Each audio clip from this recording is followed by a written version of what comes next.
to not get too technical, the RPMs of the engines running on, did you say around 6,000? And then the propeller itself is turning in the neighborhood of what, 3,100, 3,200?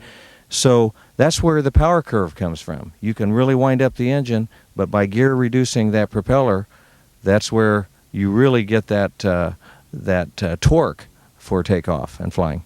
Right. It makes a perfect plane to get in and out of this small strip out here in the country.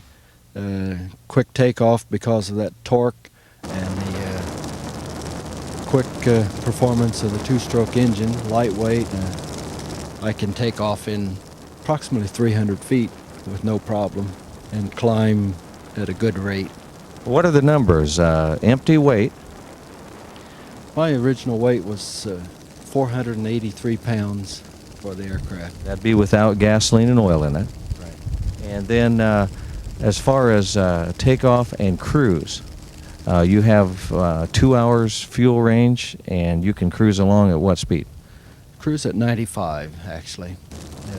It's a normal cruise speed, and at that speed we do burn fuel probably 5.5 to 6 gallons an hour. So it's just a 2-hour tank, and that's about the flight duration of comfort. So that's good for a 2-hour pilot, right? Yeah, by then you want to come down and check out the facilities. The airplane is constructed, it's a fabric airplane, and then inside is it, what's the frame built out of? The frame is built out of chrome moly tubing, which is actually used in race cars, and it's lighter weight tubing than they had in the original Pipers and Taylorcrafts. They were a mild steel tubing, and chrome moly is thinner, lighter, and stronger, which is exactly what we want in aircraft. And this plane is a little bit overbuilt compared to some.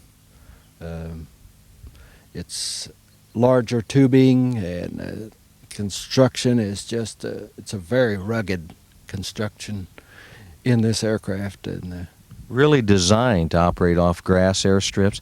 Now this one is a tricycle gear configuration.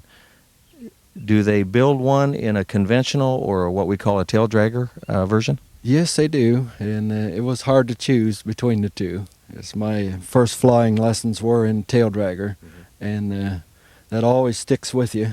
You enjoy flying a tail dragger, but modern training is done in a lot of the Cessnas and Piper, Cherokee, the tricycle type gears, and I decided to go with this just for visibility purposes on takeoff, and don't have to do the S-curves, and it's just it was their latest design, and so I just opted for the tricycle gear rather than the tail dragger.